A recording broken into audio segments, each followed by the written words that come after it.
começa agora o programa Gente do Rio. O nosso entrevistado de hoje é de uma família que já fez muito pelo Brasil.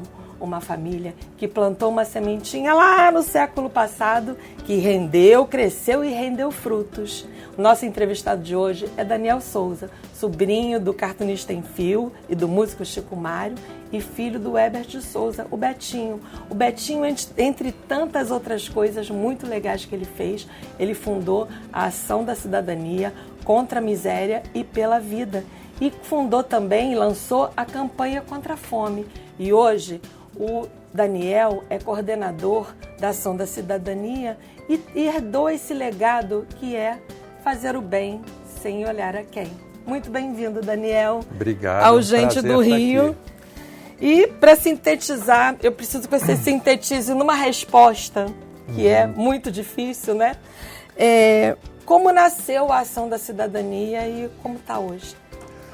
Olha, a Ação da Cidadania nasceu depois do impeachment do Collor, né? A gente teve o movimento pela ética na política, a sociedade inteira estava totalmente mobilizada, e aí saiu aquele dado do IPEA dizendo que tinham 32 milhões de pessoas com fome, em 1993.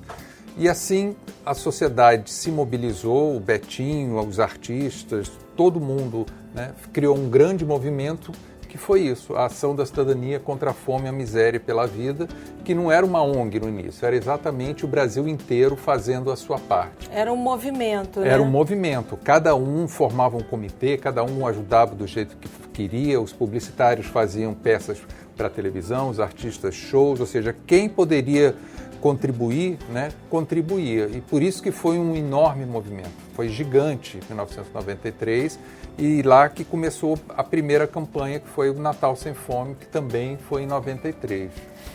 Pois é, e aí a partir daí vocês começaram a fazer essas campanhas contra a fome, né?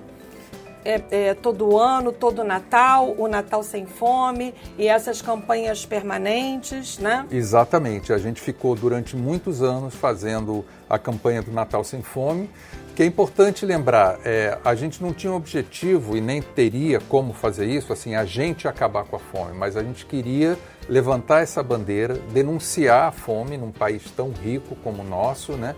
E dizer que era inaceitável a gente ter tanta gente sem ter o que comer. Então, a campanha Natal Sem Fome era essa simbologia.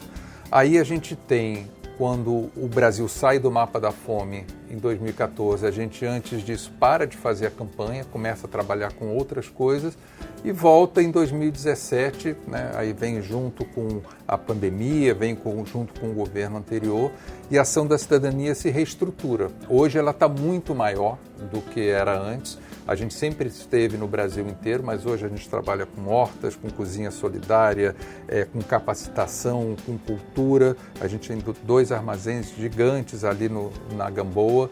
Então a gente realmente sofreu uma transformação muito importante, né? E continua, infelizmente, como há 30 anos atrás, combatendo a fome. E vocês agora lançaram uma série, documentário, série. Isso é muito importante para preservar a história, a memória, né? É incrível como personagens tão importantes, um personagem tão importante como seu pai, que virou letra de música, né? O Sim. Bêbado e Equilibrista, né? Sim, sim. E um clássico, virou clássico da MPB, né? Sim, virou um hino, né? Essa música foi o hino dos exilados. Exato, né? Que sonha com a volta do irmão do Enfio, né? Exatamente. E as pessoas agora, os jovens não conhecem. Incrivelmente, os jovens não conhecem. Então, além do personagem, a nossa história, essa série, esse documentário foram importantes para resgatar isso, né, Daniel? Exatamente. A gente primeiro fez um documentário sobre o Betinho e essa série, né, que saiu agora, de 8 episódios, ela foi muito importante porque, assim, o Betinho morreu em 97. Então, quem tem hoje, não é nem jovem, quem tem 30 e poucos anos, não conviveu com ele, não viveu aquela história do Brasil e nem conviveu com o legado e o que ele fez. Então, está sendo muito importante resgatar o que ele fez, o que foram aqueles anos, que foram anos históricos para o Brasil, né? A gente tinha ali Direta Já, a gente teve vários momentos super importantes, mas principalmente mostrar para o jovem que hoje fica no TikTok, etc., que esse brasileiro fez tudo o que ele fez numa época em que não tinha redes sociais. É isso que impressiona. Exatamente, mobilizou, né? Uma página tão importante da nossa história, mobilizou o Brasil, primeiro na luta contra a ditadura, né? Exatamente. É importante dizer que a luta dele começou na luta contra a ditadura. Exatamente. E aí depois foi... Depois teve a luta contra a AIDS, né? Que chegou em 85 e aí contaminou os dois irmãos, né? O Chico Mário, o Enfio e ele, e milhares de outros hemofílicos. Porque não havia o controle do sangue, né, no Brasil. Não havia o controle do sangue. O sangue era vendido, né? Hoje em dia você doa o sangue voluntariamente, claro, mas o seu sangue você entrega a ele, um gesto de solidariedade. Naquela época, quem precisasse de dinheiro ia lá, doava e recebia um dinheiro. Então não tinha controle. O sangue, não havia testagem, não havia nada, né? Era um comércio puro e simples, né? Exatamente. Então, assim, foram esses momentos históricos que foram, de certa forma, vitórias, né, de transformações, mas ao mesmo tempo que a gente viu na série é que muitos problemas que a gente achou que estavam resolvidos, como isso, a ameaça à democracia, né, uma ditadura, a gente viveu uma tentativa de golpe no ano passado. A ação da cidadania começa por conta da fome. A gente estava no ano passado com 33 milhões de pessoas com fome, né? E uma correlação, guardadas as devidas proporções, entre a pandemia e a AIDS, a negligência do governo, etc. Então, assim, questões que a gente achou que nunca mais ia precisar trabalhar estão aí na nossa frente. E que acabam voltando, né? Com força total, isso aqui é o pior. E agora acaba de ser inaugurada na Praia de Botafogo uma estátua, né, em homenagem ao Betinho. Exatamente. Uma coisa muito simbólica, muito bacana, né, Daniel? Essa estátua, na verdade, foi ideia do José Júnior, né? O José Júnior foi, inclusive, quem pensou na série, então ele gosta muito do meu pai. Para ele, o Betinho é um ídolo. E essa estátua, ela tem uma coisa bacana, porque não é um busto, não é simplesmente a imagem do Betinho. Ali tem um gesto, né, de solidariedade, porque a gente recria a fábula do beija-flor. Então, é ele sentado, né, numa árvore, como se estivesse numa floresta, segurando o beija-flor, que é exatamente a fábula, né, que ele conta e que é um símbolo da solidariedade. Pois é, eu tinha essa pergunta aqui no final, mas então eu vou te pedir para contar a fábula do beija-flor como o Betinho contava. Tá bom. Estava tendo um incêndio na floresta, né, e todos os animais estavam correndo para fugir do incêndio, do fogo, e aí uma onça, quando estava saindo, viu que tinha um beija-flor, né, que ia ali no lago, pegava um pouquinho de água no bico e jogava no fogo. Fazia isso o tempo todo. E aí a onça parou e disse: "Ô, beija-flor, você acha mesmo que você vai conseguir apagar esse fogo sozinho?" Aí o beija-flor fala: "Eu sei que eu não vou apagar esse fogo, mas eu estou fazendo a minha parte", né?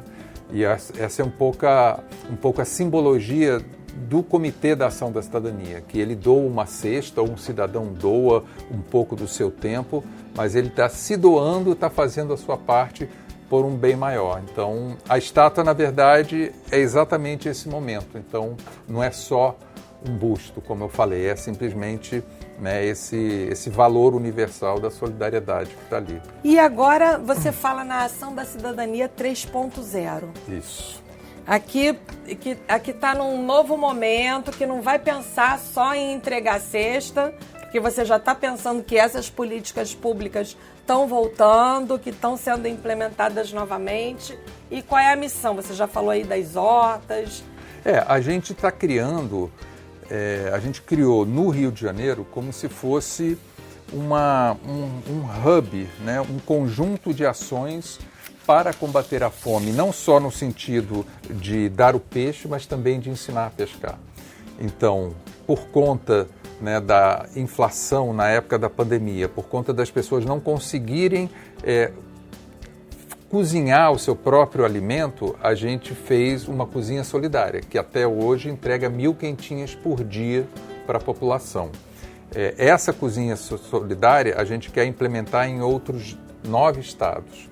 Junto com isso, a gente quer fazer o banco de alimentos, né? Aqui no Rio de Janeiro, a gente vai implementar Como é que seria esse banco de alimentos? Na verdade, é um lugar onde você consegue receber e fazer os alimentos circularem para que a gente não tenha desperdício, para que a gente possa aproveitar, né?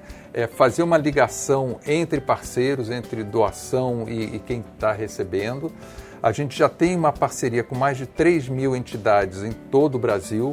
Então, a ideia é exatamente poder trabalhar para além de dar a cesta básica. Uma coisa que a gente teve que fazer, infelizmente, porque isso aumentou, é o nosso SOS Emergências, ou seja, a gente está tendo cada vez mais, né, enchentes, alagamentos, situações de clima extremos. Né? E aí a gente tem um braço emergencial, ou seja, quando acontece, como tem acontecido em qualquer região do país, um desastre natural, a gente é o primeiro a chegar com alimento, ou com colchão, ou com o que quer que seja necessário. Então, esse braço, né, da insegurança alimentar, ele está vindo com banco de alimentos, hortas, capacitação na área de políticas públicas, isso foi uma coisa que a gente implementou, e a cultura, que a gente agora tem um projeto maravilhoso chamado Formação, para capacitar jovens, né, na área da cultura, jovens de periferia, de comunidades, 220 jovens em circo, dança, teatro, interpretação, canto, né? Tudo isso vai estar acontecendo nesse espaço. Então, claro, a gente tem que dar comida. A gente não quer só comida, né? Exatamente. E a gente tem que dar o alimento emergencial porque a gente tem pessoas que estão precisando, mas a gente já está, né, agindo de outras formas para fazer, né, esse grande fechamento aí. Você há muito tempo trabalha em campanhas de prevenção à AIDS, HIV, né, que foi a doença que matou seu pai e seus tios, que eram hemofílicos, né? E hoje a AIDS e o HIV tem outra realidade, tem remédios, mas ainda existe o preconceito. E dizem que o preconceito também mata. Você concorda com isso? Não, o preconceito é a pior, às vezes é pior do que a doença, porque o que acontecia naquela época, e de certa forma acontece com outras doenças até hoje, é que a pessoa se isola, né? Quando você tem uma doença, como na época em 1980, 85, que era completamente estigmatizada, porque assim, os hemofílicos, eles tinham, digamos assim, uma desculpa, usar uma palavra horrível, mas era isso, porque eles foram contaminados sem querer. Mas os gays, os usuários de drogas, ou seja, uma outra população, sofriam um preconceito muito grande. E eles... Era como se eles tivessem sido culpados por isso, exatamente. Né? E aí, junto com o preconceito da sociedade, da igreja, etc., e aí eles literalmente se isolavam. Era uma coisa muito triste porque eles morriam sozinhos, né? A família, todo mundo meio que deixava eles de lado. E esse preconceito, eu sinceramente acho que a sociedade hoje está até mais preconceituosa do que era antigamente, apesar da gente ter mais informação. Você acha? Eu acho que a questão da religião trouxe um preconceito muito, muito forte e pior do que forte, trouxe um preconceito irracional, que você não consegue nem conversar, né? Claro que a gente tem mais abertura, tem mais informação, em alguns casos a gente tem, né, a sociedade aceitando, mas o brasileiro, eu acho que o povo brasileiro, no fundo, é um povo conservador. Ele tem, tanto que essa discussão, né, de pautas de costumes, etc., é sempre um problema. Em outros países, isso daí já está anos-luz, aqui a gente ainda está discutindo isso. Então, o preconceito persiste, é mantido e a gente tem que enfrentar, porque é o primeiro passo. Daqui a pouco eu volto para continuar conversando com o coordenador da Ação da Cidadania, Daniel Souza. Fique com a gente.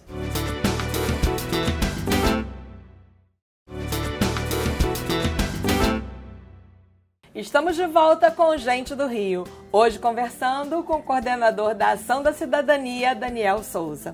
Daniel, vocês acabam de lançar um livro, Cidadania, a Fome das Fomes. Lindo aqui, ó, mostrar.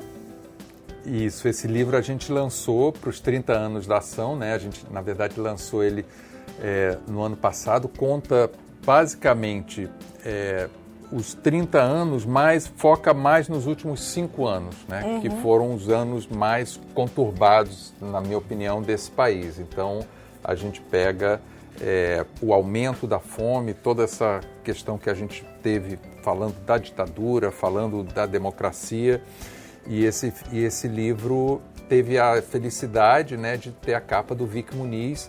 Eu conversei com ele e falei, cara, a gente queria muito que você fizesse essa capa. Ficou e aí ele linda. Fez, né, com arroz e com feijão, uma capa, enfim, daquelas que só o Vic Muniz sabe fazer, né? Um trabalho que só ele que sabe fazer, e que é uma referência àquele rosto que o Ciron Franco fez, eu não sei se você lembra, muitos anos atrás, do rosto do Betinho com grãos. Então faz uma referência a isso e na visão dele, né? Então esse livro é um livro pra gente histórico. E vocês estão para lançar outro livro? Estamos. A gente vai lançar no dia 2 de abril, né, na Livraria da Travessa do Shopping Leblon, o livro Um Novo Tempo, marcando os 45 anos da anistia e os 60 anos do golpe. Um período que foi extremamente violento, que mudou o rumo desse país e que deixou sequelas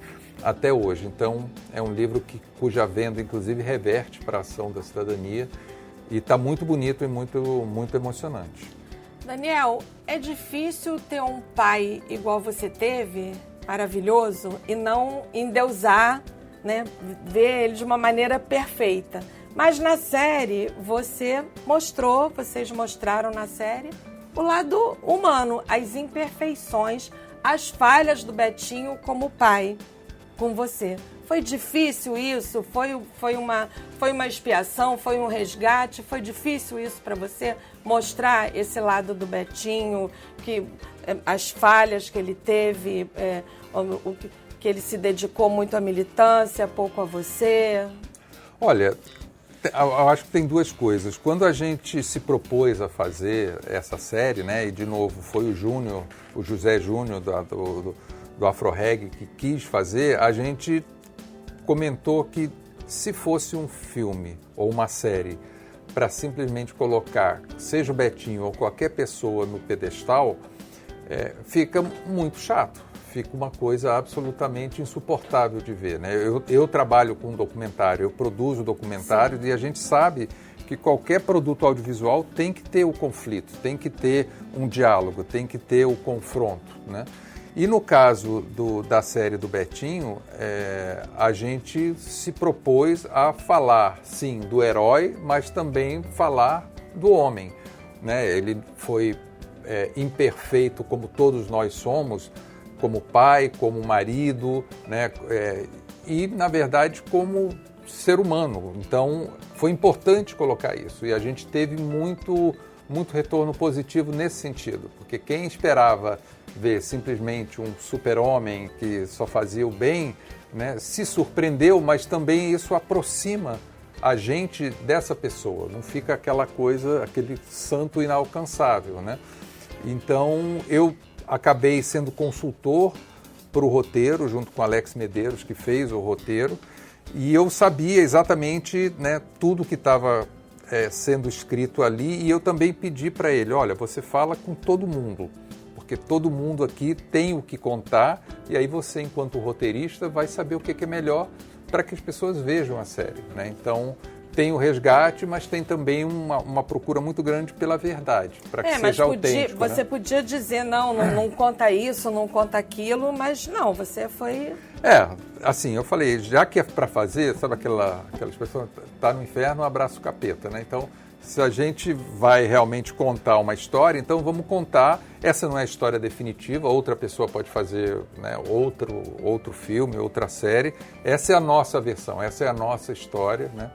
Todo mundo gostou muito, a Maria, né, a mulher do meu pai, o meu outro irmão, o Henrique, todo mundo que assistiu gostou muito, mas fizeram essa observação, ou seja, a gente não mostrou só o herói, a gente mostrou também o homem.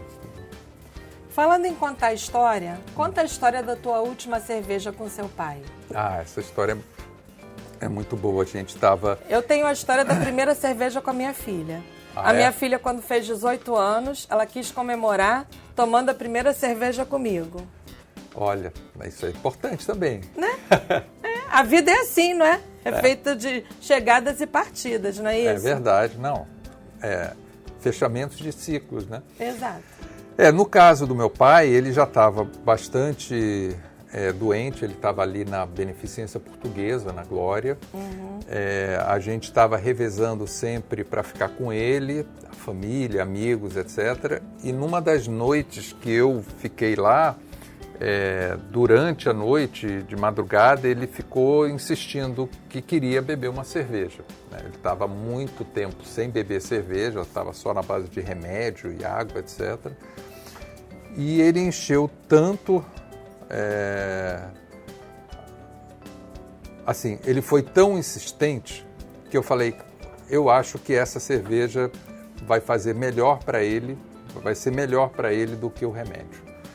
E aí, quando deu 7 horas da manhã, que abriu o primeiro botequim ali da rua, eu desci, comprei uma cerveja gelada, trouxe o copo, e aí, claro, escondido dos médicos, etc., dei para ele beber e, assim, eu tenho gravado o prazer que ele sentiu, né? Uma pena que naquela época não tinha celular para fotografar isso, porque, enfim, eu acho que eu teria me arrependido muito se eu não tivesse feito isso. E, enfim, foi isso. Foi a última cerveja que ele bebeu. Logo depois ele foi para casa dele, aí já partiu. Então foi... E essa cena foi importante colocar, eu acho. Daniel, agora a gente vai no momento cadeira na calçada. E aí eu trouxe algumas pessoas aqui para a gente falar sobre Nádia Rebouças. Nádia Rebouças. Ela é maravilhosa, ela foi absolutamente fundamental para a ação da cidadania, porque foi ela, né, que, na verdade, convocou os publicitários quando a ação da cidadania nasceu. As primeiras campanhas, todos aqueles filmes incríveis, né, nasceram de publicitários que ela chamou, e ela era do Comitê Ideias, ou seja, ela junto com o Betinho e com toda aquela turma boa de comunicação, de novo, numa época em que não tinha rede social, se mobilizou o país com televisão, rádio, não tinha celular, era basicamente fax, né, e telefone fixo. Esses foram os instrumentos. E a Nádia, né, que tem um carinho enorme pela ação da cidadania e ação por ela e pelo Betinho também, ela foi simplesmente a alma da comunicação, né, da ação da cidadania, e tem um trabalho incrível também de publicidade. Maria Nakano. Maria Nakano. Madrasta, né, que viveu com o meu pai até a morte dele, que mora, onde ela está aqui é exatamente a casa de Itatiaia, né, onde ela está morando agora, uma casa que eles construíram, que gostava muito, e companheira desde a clandestinidade, né? Desde o momento em que se conheceram na clandestinidade, passaram por Chile, Canadá, México, ou seja, companheira de vida do Uma Betinho. vida toda, né? Uma vida toda. Terezinha Mendes da Silva. Terezinha Mendes. Essa tem uma história, Essa né? tem uma história. A gente ficou sabendo exatamente na pesquisa que essa frase, quem tem fome tem pressa, né, foi dita por ela para o Betinho, num momento em que eles se encontraram para falar exatamente sobre a campanha. E aí foi uma frase que impactou ele muito, e ele, enfim, virou, na verdade, uma pessoa que sempre tinha essa frase, porque é uma frase absolutamente sintética da emergência que a gente vive. Chico Mário, seu tio, músico. Botei a imagem aí, que é para as pessoas verem também do nosso programa, né? O Chico Mário era um músico absolutamente incrível, um instrumentista, né, de música instrumental. Ele criou, lá naquela época, o que hoje seria o crowdfunding, ou seja, quando ele ia lançar um disco, ele pedia para os amigos fazerem uma vaquinha para já comprar antecipadamente o disco. Então ele compunha, tocava como um demônio, assim, de tão bem. Parece que o Betinho disse que depois o Betinho tocava violão, mas depois de ver o Chico Mário ele desistiu de tocar. Eu tive um disco de vinil dele. Não, as músicas, ele é um incrível. E a gente usou bastante da música dele na trilha da série, né? Claro, não podia ser diferente. O Chico Mário seguiu o passo dele, é um pianista, um músico genial também, então continuou aí esse lado musical dele. Filho dele. Uhum. Enfio, cara. Enfio faz uma falta nesse embate político desse país, né? Esse junto com o Chico Mário foi uma perda absurda. Ele é gênio, o traço dele, enfim, não tem comparação com nenhum outro traço de nenhum outro cartunista do mundo, para mim. Ele conseguia sintetizar uma expressão em 2 segundos. Ele desenhou, né, na minha frente uma coisa para a gente levar para a minha faculdade, que isso aparece, né, numa luta que a gente teve lá. Na série, né? Aparece na série. E ele, assim, gênio, irônico, aquele humor absolutamente... Os personagens dele, né? Tudo. A graúna. Tudo. Ele inventou todos aqueles personagens do futebol, o urubu, o pó de arroz, etc. Enfim, ele era uma criatividade absurda. Betinho. Esse daí ele foi esse grande brasileiro que mobilizou, né, esse país de uma forma muito contundente, mas ao mesmo tempo muito efetiva, né? Ele convocou a sociedade brasileira, ele convocou o brasileiro a pensar no Brasil, a entender quais eram os problemas do Brasil, e ele tinha um valor, né, e uma qualidade que era exatamente conseguir muitas vezes sentar opostos na mesa exatamente para convergir e para trabalhar um tema. Pode ser a fome, pode ser a AIDS, pode ser o que for. Ele tinha essa capacidade de diálogo e de fazer uma análise e de juntar, né, quem poderia efetivamente fazer a diferença nas lutas por esse país, e que não foram poucas, né? Ele, o Chico Mário, o Enfio e tantos outros, na verdade, foram vítimas, né, dessa negligência aí do sangue que contaminou, porque os 3 poderiam estar vivos. Verdade. Né? E não estão, na verdade, eles foram, como diz o Chico Mário, eles foram assassinados, né, pelo Estado, pela negligência do Estado, mas a gente está aí, né, para continuar a luta, o Ivan, a luta do Enfio e todos nós das lutas do Betinho. Então, eu acho que é isso. Muito obrigada pela sua entrevista. Imagina, obrigado, foi um prazer enorme. Muito bom falar com você e recordar tudo isso, né? Essas muita figuras história. E essas histórias tão importantes e tão legais. Muito obrigada, Daniel. Obrigado a você, foi ótimo. E o Gente do Rio fica por aqui, mas na semana que vem tem mais. Até lá e um beijo!